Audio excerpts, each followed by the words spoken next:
श्रीगुरुभ्यो नमः। नारायणाय परिपूर्णगुणार्णवाय विश्वोदयस्थितिलयो नियतिप्रदाय ज्ञानप्रदाय विबुधासुरसौख्यदुःखसत्कारणाय वितथाय नमो नमस्ते। देवं नारायणं नत्वा सर्वदोषविवर्जितं परिपूर्णं गुरुंश्चान्न गीतार्थं वक्ष्यामि लेशतः।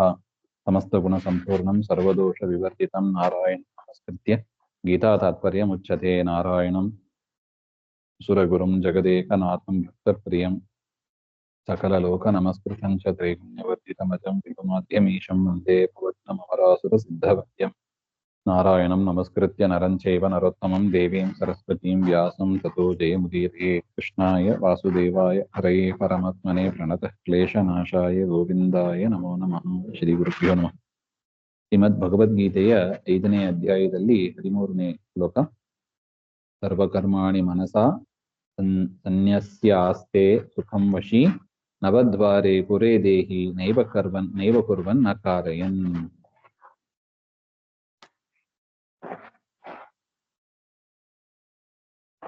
ಹಿಂದೆ ರಾಯರ ಅವತಾರಿಕೆ ಬರೀತಾರೆ ಈ ಶ್ಲೋಕಕ್ಕೆ. ನೇವಕಿಂಚಿತ್ ಕರೋಮಿ ಅಂತ ಹಿಂದೆ ಬಂದಿತ್ತು. ಅದರಿಂದ ಕರ್ತೃತ್ವ ಅಭಿಮಾನಿ ತ್ಯಾಗೇನ ಸನ್ಯಾಸ ವಿವೃತ. ನಾನು ಕರ್ತ ಎನ್ನುವ ಒಂದು ದುಷ್ಟವಾದ ದೋಷಯುಕ್ತವಾದ ಜ್ಞಾನ, ಅಜ್ಞಾನ, ಅದನ್ನೆಲ್ಲ ಬಿಡಬೇಕು. ಅಜ್ಞಾನ, ಮಿಥ್ಯಾಜ್ಞಾನ, ಅದನ್ನೆಲ್ಲ ಬಿಡಬೇಕು ಅಂತ ಅದನ್ನ ಸನ್ಯಾಸ ಅಂತ ಹಿಂದೆ ಹೇಳಿದ. ಈಗ ಅಧುನಾ ಕಾರಯಿತೃತ್ವ ಅಭಿಮಾನ ತ್ಯಾಗೇನ ಸನ್ಯಾಸ ಶಬ್ದಾರ್ಥಂ ಸ್ಪಷ್ಟಯತಿ. ನೋಡಿ, ಸನ್ಯಾಸ ಎನ್ನುವ ಶಬ್ದ ನಾನಾ ಅರ್ಥದಲ್ಲಿ ಬರ್ತದೆ ನೋಡಿ. ಅಂದ್ರೆ ಮೊದಲು ಏನ್ ನೋಡಿದ್ರು, ಕಾಮ, ಯಾವ ಕಾಮ, ಕ್ರೋಧ ಇತ್ಯಾದಿ ದೋಷಗಳಿಂದ ಕೂಡಿದವನಾಗಿ ನಾವು ಕರ್ಮಗಳನ್ನ ಮಾಡಬಾರ್ದು.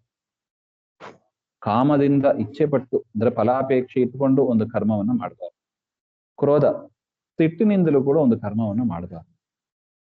ಇನ್ನು ಹೊಟ್ಟೆಗೀಚಿನಿಂದ ಕೆಲವು ಕರ್ಮಗಳನ್ನ ಮಾಡೋದು, ಆ ರೀತಿಯಾಗಿ ಮಾಡಬಾರ್ದು. ರೀತಿಯಾಗಿ ಕರ್ಮಗಳನ್ನ ಮಾಡುವಾಗ ಈ ತರ ದೋಷಗಳು ಇಲ್ಲದಂತೆ ಮಾಡಬೇಕು. ಹಾಗೆ ಮತ್ತೊಂದು ದೋಷ ಯಾವುದು? ನಾನೇ ಕರ್ತ, ಸ್ವತಂತ್ರ ಕರ್ತ ಅಂತ ತಿಳಿಯೋದು, ಅದು ಒಂದು ರೀತಿಯಾದ ದೋಷ. ಈ ರೀತಿಯಾಗಿ ದೋಷಗಳು ಇಲ್ಲದೆ ಕರ್ಮವನ್ನ ಮಾಡೋದು ಸನ್ಯಾಸ. ಇನ್ನೊಂದು ದೋಷ ಯಾವುದು ಹಾಗೆಂದ್ರೆ, ಇನ್ನೊಬ್ಬರಲ್ಲಿ ಮಾಡಿಸುವಾಗ, ಉದಾಹರಣೆಗೆ ಅಧ್ಯಾಪಕರು ಇನ್ನೊಬ್ಬರಿಗೆ ಪಾಠ ಹೇಳ್ತಾರೆ. ಇನ್ನೊಬ್ಬರಿಗೆ ಪಾಠ ಹೇಳುವಾಗ ಚಿಂತನೆ ಹೇಗಿರ್ಬೇಕು ಅಂದ್ರೆ, ನಾನು ಮಾಡ್ತಾ ಇಲ್ಲ, ನಾನು ಸ್ವತಂತ್ರ ಕರ್ತ ಅಲ್ಲ, ಪರಮಾತ್ಮನೇ ಸ್ವತಂತ್ರ ಕರ್ತ, ಹಾಗೆ ಅಂತ ಆ ಚಿಂತನೆಯೂ ಇರ್ಬೇಕು. ನಾವು ಕರ್ಮಗಳನ್ನ ಮಾಡಿಸುವಾಗಲೂ ಸರಿ, ಇನ್ನೊಬ್ಬರಿಗೆ ಪಾಠ ಹೇಳಿದಾಗಲೂ ಸರಿ, ಅಥವಾ ಇನ್ನೊಬ್ಬರ ಕೈಯಿಂದ ಕರ್ಮಗಳನ್ನ ಮಾಡಿಸಿದಾಗಲೂ ಸರಿ. ಮಗುವಿಗೆ ಏನೋ ಒಂದು ಕೆಲಸ ಹೇಳ್ತೀವಿ, ಅಂಗಡಿಗೆ ಹೋಗ್ಬಾ, ಅದು ತಗೊಂಬಾ, ಇದು ತಗೊಂಬ, ಇನ್ನೊಬ್ಬರ ಕೈಯಿಂದ ಏನೋ ಒಂದು ಕೆಲಸ ಹೇಳಿಸ್ತೀವಿ, ಮಾಡಿಸ್ತೀವಿ. ಮಾಡಿದಾಗಲೂ ಕೂಡ ಪರಮಾತ್ಮನೇ ಇದನ್ನ ಮಾಡಿಸ್ತಾನೆ, ಪರಮಾತ್ಮನೇ ಮಾಡ್ತಾನೆ, ಪರಮಾತ್ಮನೇ ಮಾಡಿಸ್ತಾನೆ. ಅಂದ್ರೆ ಕೇವಲ ನಮ್ಮಲ್ಲಿ ಮಾತ್ರ ಇಲ್ಲ, ಬೇರೆಯವರ ಜೊತೆಗೆ ಮಾಡಿದಾಗಲೂ ಕೂಡ ಕರ್ಮ ಹೇಗಿರ್ಬೇಕು? ದೇವರೇ ಮಾಡಿಸ್ತಾನೆ, ನಾನು ಅಥವಾ ಆ ಜೀವ ಮಾಡ್ತಾನೆ ಎನ್ನುವ ಆ ಅಭಿಮಾನವನ್ನು ಬಿಟ್ಟು ಬಿಡ್ಬೇಕು. ಅದನ್ನ ಹೇಳ್ತಾ ಇದ್ದ. ಇದು ಕರ್ಮ ಸನ್ಯಾಸ. ಯಾಕೆ? ಅದು ದೋಷಯುಕ್ತವಾದ ಜ್ಞಾನ, ದೋಷಯುಕ್ತವಾದ ಆಚಾರ, ಅಂತಹ ದುರಾಚಾರವನ್ನ ಬಿಡಬೇಕು. ಹಾಗೆ ಈ ಶ್ಲೋಕದಲ್ಲಿ ಹೇಳ್ತಾ ಇದ್ದಾರೆ. ಯದ್ವಾ ಸರ್ವಕರ್ಮಾಣಿ ಮನಸಾ ಸನ್ಯಸ್ಯಾಸ್ತೆ ಸುಖಂ. ಈ ರೀತಿಯಾಗಿ ಯಾರು ಇರ್ತಾರೋ, ಸರ್ವಕರ್ಮಾಣಿ ಮನಸಾ ಸನ್ಯಸ್ಯ ಭಗವಾನೇವ ಸ್ವಪೂಜಾತ್ಮಕಾನಿ ಮತ್ ಶುಭಾರ್ಥಂ ಮಯಾ ಕಾರಯತಿ ಮಮ ಕರ್ತೃತಾಶಕ್ತಿ ಅಪಿ ಈಶಾಧೀನೇನೇವ ಇತಿ ಅನುಸಂಧಾಯ ಇತ್ಯೇವಂ ರೂಪಂ ಇತ್ಯರ್ಥಃ. ಸರ್ವಕರ್ಮಾಣಿ ಮನಸಾ ಸನ್ಯಸ್ಯ, ಎಲ್ಲಾ ಕರ್ಮಗಳನ್ನು ಕೂಡ ಮನಸ್ಸಿನಿಂದ ಸನ್ಯಾಸಗೊಳಿಸಿ, ಅದರ ನ್ಯಾಸ ದೇವರಲ್ಲಿ ಇಟ್ಟು ಅಂತ. ದೇವರಲ್ಲೇ ಇಡೋದು ಅಂದ್ರೆ ಏನರ್ಥ? ದೇವರೇ ಎಲ್ಲವನ್ನು ಮಾಡಿಸ್ತಾನೆ. ನಾಹಂ ಕರ್ತ ಹರಿಕರ್ತ. ನಾನು ಮಾಡಿದರೂ ಸರಿ, ಬೇರೆಯವರನ್ನ ಮಾಡಿಸಿದಾಗಲೂ ಸರಿ, ಇದು ದೇವರೇ ಮಾಡಿಸೋದು, ದೇವರ ಪೂಜೆ ಇದು, ಹಾಗೆ ಅಂತ ನನ್ನಲ್ಲಿ ಅಂತ ಸ್ವತಂತ್ರ ಕರ್ತೃತ್ವ ನನ್ನಲ್ಲಿ ಇಲ್ಲ, ದೇವರಲ್ಲೇ ಇರೋದು. ನಾನು ಅಸ್ವತಂತ್ರ ಕರ್ತ ಎನ್ನುವ ಚಿಂತನೆ ಅನುಸಂಧಾನ ಪೂರ್ವಕವಾಗಿ ಯಾರು ಕರ್ಮಗಳನ್ನ ಮಾಡ್ತಾರೋ, ಸ್ವರೂಪೇಣ ಕರ್ಮಾಣಿ ಪರಿತ್ಯಜ್ಯ ಇತ್ಯರ್ಥ ಪಕ್ಷೇ ಮನಸಾ ಇತಿ ವ್ಯರ್ಥಂ ಇತಿ ಭಾವ. ವಶಿ ಜಿತೇಂದ್ರಿಯ, ಇಂದ್ರಿಯಗಳನ್ನೆಲ್ಲ ನಿಗ್ರಹ ಮಾಡಿದವರಾಗಿ, ಸ್ವಾತಂತ್ರ್ಯೇನ ನೈವ ಕುರ್ವನ್ ನ ಕಾರಯನ್, ಸ್ವತಂತ್ರವಾಗಿ ನಾನು ಯಾವುದನ್ನು ಮಾಡ್ತಾ ಇಲ್ಲ, ಇನ್ನೊಬ್ಬರನ್ನು ಕೂಡ ನಾನು ಮಾಡಿಸ್ತಾ ಇಲ್ಲ, ನಾನು ಮಾಡೋದಿಲ್ಲ, ಸ್ವತಂತ್ರವಾಗಿ ಬೇರೆಯವರನ್ನು ಕೂಡ ನಾನು ಸ್ವತಂತ್ರವಾಗಿ ಮಾಡಿಸ್ಲಿಕ್ಕೆ ಆಗೋದಿಲ್ಲ ನನ್ನಿಂದ. ಅಂಥ ಆ ಅಲ್ಪ ಅಲ್ಪಜ್ಞ ನಾನು, ಅಲ್ಪ ಸ್ವತಂತ್ರ ಕರ್ತೃ ನಾನು. ಅಂಥವನು ನಾನು. ನವದ್ವಾರೆ, 9 ವಿಧವಾದ ದ್ವಾರ ಇರತಕ್ಕ ಈ ಶರೀರದಲ್ಲಿ, ನವದ್ವಾರೆ ಪುರೇ ಅಂದ್ರೆ 9 ಚಕ್ಷುಶ್ರೋತ್ರ ಘ್ರಾಣಾನಾಂ ಷಡ್ವಾರಾಣಿ ಮುಖಂ ಪಾಯೂಪಸ್ಥೆ ಚ ಇತ್ಯವ ನವದ್ವಾರವತಿ. ಯಾವುದು ನವದ್ವಾರ ಎಂಬ ಅದಕ್ಕೆ ರಾಯರು ಕೊಡುವ ವ್ಯಾಖ್ಯಾನ. ಚಕ್ಷುಶ್ರೋತ್ರ ಘ್ರಾಣಾನಾಂ, ಕಣ್ಣು, ಮೂಗು, ಕಿವಿ, ಇದು ಎರಡರಲ್ಲಿ 6 ದ್ವಾರಗಳಿದೆ.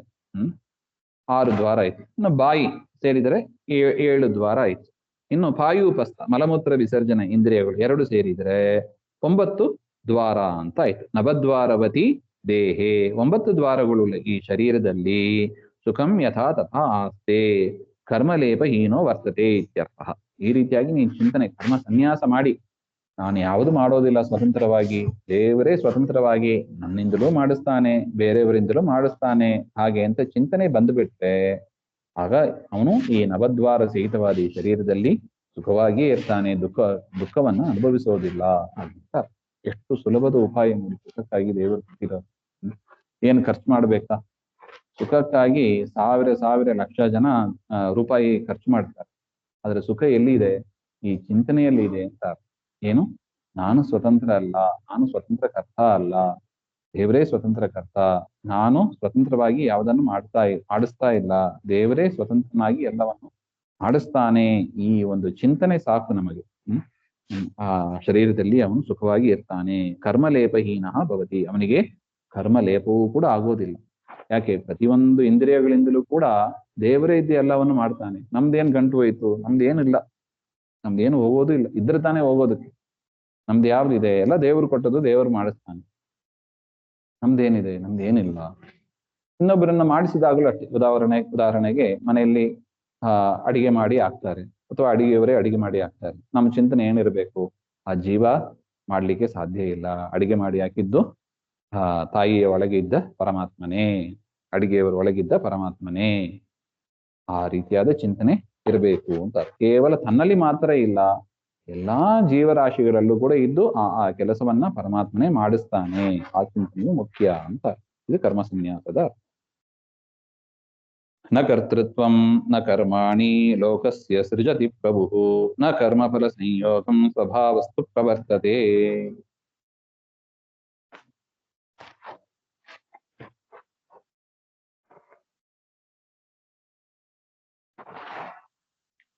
ನಾನು ದರ್ಶನಾದಿ ಕುರ್ವನ್ ನೈವ ಕರೋಮಿ ಇತಿ ಮನ್ಯೇತ ಇತ್ಯುಕ್ತಿ ಅಯುಕ್ತ. ಅಲ್ಲ, ನೀವು ಹೇಳೋದು ಎಷ್ಟು ಸರಿ ಇದು. ಪ್ರಾಕ್ಟಿಕಲ್ ಆಗಿ ಯೋಚನೆ ಮಾಡಿದ್ರೆ, ನೋಡಿದ್ದು ನಾನು, ಒಂದು ಪುಸ್ತಕವನ್ನು ನೋಡಿದ್ದು ನಾನು ಪುಸ್ತಕ ನೋಡಿಲ್ಲ ಅಂತ ನೀವು ಹೇಳಿ ಅಂತ ಹೇಳಿದ್ರೆ ಏನ್ ಅರ್ಥ ಇದು? ದೇವರೇ ನೋಡಿದ್ದು ಹಂಗಂದ್ರೆ ನೋಡಿದ್ದು ನಾನಲ್ಲವೇ? ಹಾಗೆ ಅಂತ ಒಂದು ಡೌಟ್ ಬರ್ಬೋದು. ಆ ಡೌಟ್ ಅನ್ನ ಪರಮಾತ್ಮ ಇಲ್ಲಿ ಪರಿಹಾರ ಮಾಡಿ. ಅಡಿಗೆ ಮಾಡಿದ್ದು ನಾನಲ್ಲವೇ? ನನ್ನ ಕೈ, ನನ್ನ ಕಾಲು, ನಾನು ಮಾಡಿದ್ದು. ನಾನು ಅಡಿಗೆ ಮಾಡಿಲ್ಲ, ನಾನು ಪೂಜೆ ಮಾಡಿಲ್ಲ ಅಂತ ಹೇಳ್ಬಿಟ್ರೆ ಮನಸ್ಸು ಅಷ್ಟು ಬೇಗ ಒಪ್ತದ? ಅದು ಜಗಳ ಆಗ್ತದ ಮನಸ್ಸು ನಮ್ಮ ಜೊತೆ. ನಾನೇ ಮಾಡಿದ್ದು, ಎಲ್ಲಿ ದೇವರನ್ನ ಎಲ್ಲಿ ತರ್ತೀಯ ನೀನು? ಹಾಗೆ ಅಂತ ಒಂದು ಪ್ರಶ್ನೆ ಬರುತ್ತದೆ, ಡೌಟ್ ಬರುತ್ತದೆ. ಅದನ್ನ ಈ ಶ್ಲೋಕದಲ್ಲಿ ಪರಮಾತ್ಮ ಪರಿಹಾರ ಮಾಡ್ತಾ ಇದ್ದಾನೆ.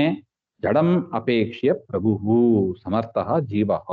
ಪ್ರಭುಹು ಅಂದ್ರೆ ಇಲ್ಲಿ ಸಮರ್ಥನಾದವ ಯಾರು? ಜೀವ ಅಂತ. ಸಾಮಾನ್ಯವಾಗಿ ಪ್ರಭು ಅಂತ ದೇವರನ್ನ ಹೇಳುವ ಪದ. ಆದರೆ ಪ್ರಭು ಅಂದ್ರೆ ಏನರ್ಥ? ಎಲ್ಲ ಸಾಮರ್ಥ್ಯ ಉಳ್ಳವ ಅಂತ ಅರ್ಥ. ಜಗತ್ತಿನ ಸೃಷ್ಟಿ, ಸ್ಥಿತಿ, ಸಂಹಾರ ಎಲ್ಲವನ್ನು ಮಾಡುವ ಸಾಮರ್ಥ್ಯ ಇರುವವ ದೇವರು. ಅದರಿಂದ ಅವನನ್ನ ಪ್ರಭುಹು ಅಂತ ಕರೀತಾರೆ. ಪ್ರಭು ಅಂದ್ರೆ ಸರ್ವ ಸಮರ್ಥ ಅಂತ ಅರ್ಥ. ಆದ್ರೆ ಇಲ್ಲಿ ರಾಯರು ಏನ್ ಬರೀತಾರೆ? ಪ್ರಭುಹು ಅಂದ್ರೆ ಇಲ್ಲಿ ಸಮರ್ಥನಾದ ಜೀವ ಅಂತ ಅರ್ಥ. ಜೀವನಿಗೂ ಕೂಡ ಸ್ವಲ್ಪ ಸಾಮರ್ಥ್ಯ ಇದೆ, ಅದರಿಂದ ಯಥಾಯೋಗ್ಯ ಅವನು ಕೂಡ ಪ್ರಭುವೇ ಆಗಿದ್ದಾನೆ. ಅಂತ ಜೀವ ಲೋಕಸ್ಯ ಕರ್ತೃತ್ವಂ ನ ಸೃಜತಿ.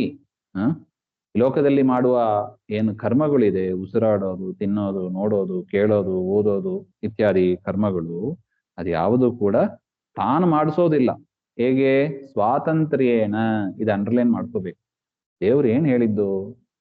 ನೀನು ನೋಡೋದಿಲ್ಲ, ಮಾಡೋದಿಲ್ಲ ಅಂತ ಹೇಳ್ತಾ ಇಲ್ಲ. ನೀನು ಮಾಡ್ತಿ, ನೀನು ನೋಡ್ತಿ, ಆದರೆ ಹೇಗಿಲ್ಲ? ಸ್ವಾತಂತ್ರ್ಯೇನ ಇಲ್ಲ, ಇಂಡಿಪೆಂಡೆಂಟ್ ಆಗಿ ಸ್ವತಂತ್ರವಾಗಿ ನೀನು ನೋಡೋದಿಲ್ಲ. ಸ್ವತಂತ್ರವಾಗಿ ನಿನಗೆ ನೋಡುವ ಸಾಮರ್ಥ್ಯ ಇಲ್ಲ, ಆ ಶಕ್ತಿ ನಿನ್ನಲ್ಲಿ ಇಲ್ಲ. ಅದನ್ನು ಕೊಟ್ಟದ್ದು ದೇವರು ಅಷ್ಟೇ. ಸ್ವಯಂ ಚ ಕರ್ಮಾಣಿ ನ ಸೃಜತ್, ನೀನೇ ಕರ್ಮಗಳನ್ನ ಮಾಡೋದು ಇಲ್ಲ, ಬೇರೆಯವರಿಂದ ಮಾಡಿಸ್ಲಿಕ್ಕೂ ಆಗೋದಿಲ್ಲ. ಸ್ವತಂತ್ರವಾಗಿ ನೀನು ಕೂಡ ಮಾಡ್ಲಿಕ್ಕೆ ಆಗೋದಿಲ್ಲ. ಕರ್ಮಣಿ ಅಸ್ವಾತಂತ್ರ್ಯೆ ಫಲೇತು ಸುತರಾಂ ತದ್. ಇನ್ನು ಕರ್ಮನೇ ಮಾಡ್ಲಿಕ್ಕೆ ಆಗೋದಿಲ್ಲ, ಮಾಡಿಸ್ಲಿಕ್ಕೆ ಆಗೋದಿಲ್ಲ, ಇನ್ನು ಕರ್ಮದ ಫಲ ನಿನ್ನಿಂದ ಕೊಡ್ಲಿಕ್ಕೆ ಆಗ್ತದ? ಇಲ್ಲ. ಅದರಿಂದ ಕರ್ಮವೇ ನಮ್ಮ ಅಧೀನದಲ್ಲಿ ಇಲ್ಲ ಅಂತ ಆದ ಮೇಲೆ, ಈಗ ಅಡಿಗೆ ತಗೋತೀವಿ, ರುಚಿಯಾಗಿ ಮಾಡಬೇಕು ಅಂತ ಮಾಡಿರ್ತೀವಿ, ಏನೋ ಸೀದೋಗಿರ್ತದೆ ಅಥವಾ ಏನೋ ಉಪ್ಪು ಕಡಿಮೆ ಇರ್ತದೆ. ಕರ್ಮದಲ್ಲೇ ನಮಗೆ ಫಲ ಇಲ್ಲ, ಸ್ವಾತಂತ್ರ್ಯ ಇಲ್ಲ ಅಂತ ಆದ ಮೇಲೆ ಇನ್ನು ಫಲದಲ್ಲಿ ಅಡಿಗೆ ರುಚಿ, ಅಡಿಗೆ ಸಿಹಿಯಾಗಿರಬೇಕು, ಅದರಲ್ಲಿ ನಮಗೆ ಸ್ವಾತಂತ್ರ್ಯ ಇದೆಯೇ? ಇಲ್ಲ. ದೇವರು ಕೊಟ್ಟದ್ದು ಅದು, ದೇವರು ಎಷ್ಟು ಮಾಡಿಸ್ತಾನೋ ಅಷ್ಟೇ. ಅದರಿಂದ ಒಂದು ವ್ಯಕ್ತಿಯನ್ನ ಬೈಯೋದರಲ್ಲಿ, ನಿಂದೆ ಮಾಡುವುದರಲ್ಲಿ ಏನ್ ಅರ್ಥ ಇದೆ? ಏನೇ ಮಾಡ್ಬೇಕಾದ ವಿಚಾರ ಇದೆ. ನಾವು ಚೆನ್ನಾಗಿ ಇನ್ನೊಬ್ಬರನ್ನ ಬೈಯೋದು, ಆದ್ರೆ ಅವರಿಗೆ ಸ್ವಾತಂತ್ರ್ಯ ಇದೆಯಾ ಮಾಡೋದಕ್ಕೆ? ಇದು ನಾವು ಕೇಳ್ಕೋಬೇಕಾದ ಪ್ರಶ್ನೆ. ಉದಾಹರಣೆಗೆ, ಮಗು ಚೆನ್ನಾಗಿ ಓದ್ತಾ ಇಲ್ಲ, ಏನ್ ಮಾಡ್ಬೇಕು ನಾವು? ಓದೋದು ಬಿಡೋದು ನಮ್ಮಿಂದ ಆದಷ್ಟು ಪ್ರಯತ್ನ ಮಾಡಬೇಕು. ಹಬ್ಬಬ್ಬ ಅಂದ್ರೆ 2 ಮಾತು ಹೇಳ್ಬೋದು. ಎಂತ ಅದನ್ನೇ ನಾವು ತಲೆಗೆ ಮನಸ್ಸಿನಲ್ಲಿ ಹಚ್ಕೊಂಡ್ಬಿಟ್ಟು ಅದನ್ನೇ ದುಃಖ ಪಡ್ತಾ ಕಣ್ಣಲ್ಲಿ ನೀರ್ ಹಾಕ್ತಾ ಕೂತ್ಕೊಂಡ್ಬಿಟ್ರೆ, ಮಗು ಓದಿದ್ರೆ ಮಗುವಿಗೆ ಆಗ್ತದೆ. ದೇವ್ರು ಎಷ್ಟು ಮಾಡಿಸ್ತಾನೋ ಅಷ್ಟು ನಾವು ಸ್ವತಂತ್ರರೇ. ಒಂದು ಅಡಿಗೆಯಲ್ಲಿ ನಮ್ಮ ಸ್ವಾತಂತ್ರ್ಯ ಇಲ್ಲ. ಉಪ್ಪು ಜಾಸ್ತಿ ಆಗ್ತದೆ, ಕಡಿಮೆ ಆಗ್ತದೆ, ಸೀದೋಗ್ಬಿಡ್ತದೆ, ಏನೇನೋ ಆಗ್ತದೆ. ಅಡಿಗೆ ಚೆನ್ನಾಗಿ ಇರುತ್ತದೆ ಕೆಲವೊಮ್ಮೆ, ಅದು ಉಂಟು. ಹಾಗಿರುವಾಗ ನಮ್ಮ ಈ ಕರ್ಮ, ಅದನ್ನೇ ರಾಯರು ಬರೀತಾರೆ ನೋಡಿ, ನಿನಗೆ ಕರ್ಮ ಮಾಡುವುದರಲ್ಲೇ ಸ್ವಾತಂತ್ರ್ಯ ಇಲ್ಲ, ಇನ್ನು ಕರ್ಮದ ಫಲದಲ್ಲಿ ಏನ್ ಸ್ವಾತಂತ್ರ್ಯ ಇದೆ ನಿನಗೆ? ಅದು ಇಲ್ಲ, ನಿನಗೂ ಇಲ್ಲ, ಅದೇ ತರ ಬೇರೆ ಜೀವರಾಶಿಗೂ ಇಲ್ಲ. ಹಾಗಿರುವಾಗ ನೀ ಯಾಕೆ ಮನಸ್ಸಿಗೆ ಅಷ್ಟೊಂದು ಹಚ್ಕೋತೀಯ ದುಃಖವನ್ನ? ದೇವ್ರು ಮಾಡಿಸಿದಂಗೆ ಇಟ್ಟಂಗೆ ಇರುವೇನು ಹರಿಯೇ. ದೇವ್ರು ಇಟ್ಟಂಗೆ ಇರ್ಬೇಕು ನಾವಷ್ಟೇ. ಸುಮ್ಮನೆ ವಿಚಾರ ಪಡ್ತಾ ಕಣ್ಣಲ್ಲಿ ನೀರು ಹಾಕೊಂಡು ಏನು ಉಪಯೋಗ ಬಂತು? ಅದರಿಂದ ಏನೂ ಆಗೋದಿಲ್ಲ. ಅದರಿಂದ ಅದನ್ನ ಇಲ್ಲಿ ಹೇಳಿಕ್ಕೆ ಹೊರಟಿದ್ದಾರೆ. ಸ್ವಾತಂತ್ರ್ಯನ ನಾವು ಮಾಡ್ಲಿಕ್ಕೆ ಆಗೋದಿಲ್ಲ, ಬೇರೆಯವರಿಂದ ಮಾಡಿಸ್ಲಿಕ್ಕೂ ಆಗೋದಿಲ್ಲ. ಅದೇ ತರ ಕರ್ಮವೇ ಮಾಡೋದಿಲ್ಲ ಅಂತ ಆದ ಮೇಲೆ ಕರ್ಮದ ಫಲದಲ್ಲಿಯೂ ಕೂಡ ನಮಗೆ ಸ್ವಾತಂತ್ರ್ಯ ಇಲ್ಲ, ಇನ್ನೊಬ್ಬರಿಗೂ ಕೂಡ ಸ್ವಾತಂತ್ರ್ಯ ಇಲ್ಲ. ಇದನ್ನ ಮನದಟ್ಟು ಮಾಡ್ಕೋಬೇಕು ನಾವು. ಅದ್ಭುತವಾದ ಶ್ಲೋಕ ಇವೆಲ್ಲ. ಇದು ಪರಮಾತ್ಮ ಕೊಟ್ಟ ದೊಡ್ಡ ಗಿಫ್ಟ್ ನಮಗೆ ಭಗವದ್ಗೀತೆಯಲ್ಲಿ. ನ ಕರ್ತೃತ್ವಂ ನ ಕರ್ಮಾಣಿ ಲೋಕಸ್ಯ ಸೃಜತಿ ಪ್ರಭು ನ ಕರ್ಮಫಲ ಸಂಯೋಗಂ ಸ್ವಭಾವಸ್ತು ಪ್ರವರ್ತತೆ. ಎಲ್ಲವೂ ಕೂಡ ಪರಮಾತ್ಮನ ಅಪೇಕ್ಷೆಯಿಂದ ಆಗ್ತದೆ, ನಾವು ಚಿಂತನೆ ಮಾಡಿ ಉಪಯೋಗ ಇಲ್ಲ. ಮುಂದಿನ ವಿಚಾರ ಮತ್ತೆ ನೋಡೋಣ. 15 ಆಗ್ಬೇಕಲ್ವಾ? ನಾದತ್ತೆ ಕಸ್ಯಚಿತ್ ಪಾಪಂ ನಚೈವ ಸುಕೃತಂ ವಿಭು ಅಜ್ಞಾನೇನ ಆವೃತಂ ಜ್ಞಾನಂ ತೇನ ಮುಖ್ಯಂತಿ ಜಂತವಃ. ಫಲಸಂಯೋಗೆ ಸ್ವಾತಂತ್ರ್ಯಾಭಾವಂ ಜೀವಸ್ಯ ವ್ಯನಕ್ತಿ. ಅವತಾರಿಕೆಯಲ್ಲಿ ಹೇಳ್ತಾರೆ, ಫಲವನ್ನ ಪಡೆಯುವುದರಲ್ಲೂ ಕೂಡ ಜೀವನಿಗೆ ಸ್ವಾತಂತ್ರ್ಯ ಇಲ್ಲ. ವಿಭುಹು ಜಡಾಪೇಕ್ಷೆಯ ಸರ್ವಸಮರ್ಥನಾದ ಆ ಜೀವ ಕಸ್ಯಚಿತ್ ಯಾವುದೋ ಒಂದು ದುರಾಚಾರದಿಂದ ತಜ್ಜನ್ಯಂ ಪಾಪಂ ಸ್ವಾತಂತ್ರ್ಯನ ನಾದತ್ತೆ. ಪಾಪ ಬಂತು ಅವನಿಗೆ. ಪಾಪ ಹೇಗೆ ಬಂತು? ತಾನು ಮಾಡಿದ್ದಿಂದಲೇ ಬಂತಾ? ಇಲ್ಲ, ಇವನು ಕರ್ಮ ಮಾಡಿಸಿದ್ದು ದೇವರು, ಅದರ ಫಲವಾಗಿ ಅವನಿಗೆ ಪಾಪವನ್ನು ಕೊಟ್ಟದ್ದು ಕೂಡ ದೇವರೇ. ಪಾಪವನ್ನ ಪಡೆಯುವುದರಲ್ಲೂ ಕೂಡ ಇವನಿಗೆ ಸ್ವಾತಂತ್ರ್ಯ ಇಲ್ಲ. ಸುಕೃತಂ ಚ ಸ್ವಾತಂತ್ರ್ಯನ ನೈವಾದತ್ತೆ. ಸುಕೃತ ಅಂದ್ರೆ ಪುಣ್ಯ ಅಂತ. ಒಂದು ಕರ್ಮವನ್ನು ಮಾಡಿದ, ಒಳ್ಳೆ ಕೆಲಸ ಮಾಡಿದ, ಪುಣ್ಯ ಯಾರು ಕೊಡಬೇಕು? ದುಃಖ ಕೂಡ ಇವನಿಗೆ ಸ್ವಾತಂತ್ರ್ಯ ಇಲ್ಲ. ಪುಣ್ಯವನ್ನು ಕೊಡುವವನು ಕೂಡ ದೇವರೇ.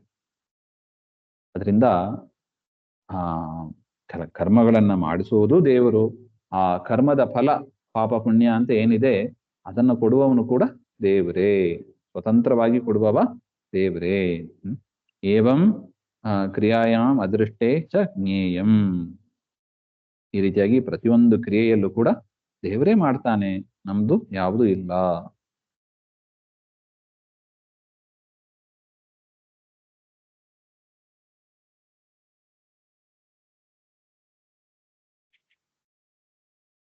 ವಿಭು ಸ್ವತಂತ್ರ ಈಶ್ವರ ವಿಭುತ್ವಾದೇವ ಕಸ್ಯಚಿತ್ ಕರ್ಮಣ. ಆದರೆ ಪರಮಾತ್ಮನ ವಿಷಯದಲ್ಲಿ ಹೇಳುವಾದರೆ ಪರಮಾತ್ಮನೇ ಎಲ್ಲ ಕರ್ಮವನ್ನು ಮಾಡಿಸಿ ಅವನಿಗೆ ಇದರ ಪುಣ್ಯ ಪಾಪದ ಲೇಪ ಇಲ್ಲ. ದೇವರಿಗೆ ಯದ್ಯಪಿ ದೇವರು ಮಾಡ್ತಾನಂತ ಆದ್ಮೇಲೆ ಪುಣ್ಯ ಪಾಪದ ಲೇಪ ಯಾರಿಗೆ ಆಗಬೇಕು? ಸ್ವತಂತ್ರನಾದವನಿಗೆ ಆಗ್ಬೇಕಲ್ಲ. ಹಾಗೆಂದ್ರೆ ಸ್ವತಂತ್ರನಾದ ದೇವರಿಗೆ ಪುಣ್ಯ ಪಾಪದ ಲೇಪ ಇಲ್ಲ. ನಮ್ಮ ಯೋಗ್ಯತೆಗೆ ತಕ್ಕಂತೆ, ನಮ್ಮ ಪ್ರಯತ್ನದ ತಕ್ಕಂತೆ ದೇವರು ಕರ್ಮಗಳನ್ನು ಮಾಡಿಸ್ತಾನೆ. ಅದರಿಂದ ಪುಣ್ಯ ಪಾಪದ ಭಾಗಿಯಾಗಿ ಜೀವನೇ ಇರ್ತಾನೆ. ಹಾಗೆ ದೇವರಿಗೆ ಯಾವುದು ಇರೋದಿಲ್ಲ.